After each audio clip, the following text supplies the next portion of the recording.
সবাইকে সংবাদ এক নজরে স্বাগত। সঙ্গে আছি সুরাইয়া শুভ্রা। কক্সবাজারের পেকুয়ায় ট্রাক ও সিএনজি চালিত অটোরিকশার মুখোমুখি সংঘর্ষে ৫ জন নিহত এবং ২ জন আহত হয়েছে। সকাল ৮টার দিকে উপজেলার হাজীবাজার এলাকায় এ দুর্ঘটনা ঘটে। নিহতরা হলেন পেকুয়ার ধনিয়াকাটার সৈয়দ আলমের ছেলে অটোরিকশা চালক মনিরুল মান্নান, চট্টগ্রামের হাটহাজারী এলাকার ফিরোজ শারমিন দম্পতি ও শিশু সন্তান জাহেদ। অপরজনের পরিচয় এখনও পাওয়া যায়নি। রোহিঙ্গা মানবিক সংকট নিরসন এবং আসিয়ানের সেক্টরাল ডায়ালগ পার্টনার হিসেবে বাংলাদেশের অন্তর্ভুক্তি সহ বিভিন্ন বিষয়ে বাংলাদেশকে সহায়তা অব্যাহত রাখবে মালয়েশিয়া। মিশরের রাজধানী কায়রোয় প্রধান উপদেষ্টা অধ্যাপক মোহাম্মদ ডক্টর ইউনূসের সঙ্গে সাক্ষাতে এ কথা বলেন মালয়েশিয়ার উচ্চশিক্ষামন্ত্রী ডক্টর জাম্বুরি আব্দুল কাদির। জানান, বাংলাদেশের সাথে আরও ঘনিষ্ঠ সম্পর্ক স্থাপনে রাজি মালয়েশিয়া।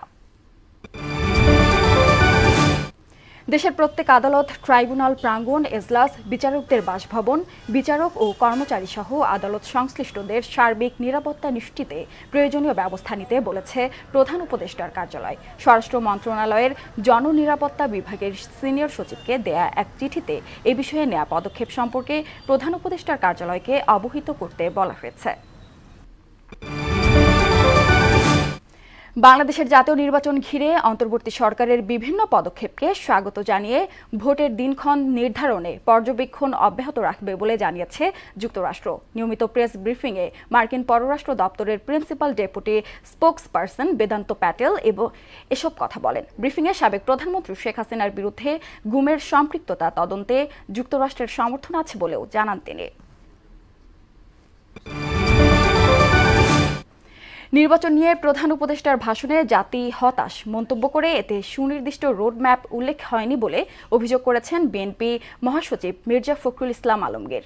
গুলশানে এক ব্রিফিংয়ে নির্বাচনের দিনক্ষণ নিয়ে প্রধান উপদেষ্টা এবং প্রেস সচিবের বক্তব্য পরস্পর বিরোধী বলে মন্তব্য করেন তিনি। পঞ্চদশ সংশোধনী বাতিল করে হাইকোর্টের রায়কে স্বাগত জানান মির্জা ফখরুল।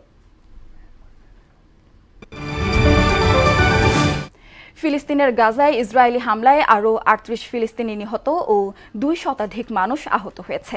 গত বছরের অক্টোবর থেকে চলা হামলায় ৪৫,১০০ ছাড়িয়েছে প্রাণহানি। আহত হয়েছে লক্ষাধিক ফিলিস্তিনি। ইসরায়েলি বর্বরতায় গাজার প্রায় ৮৫% মানুষ বাস্তুচ্যুত হয়ে মানবেতর দিন কাটাচ্ছে।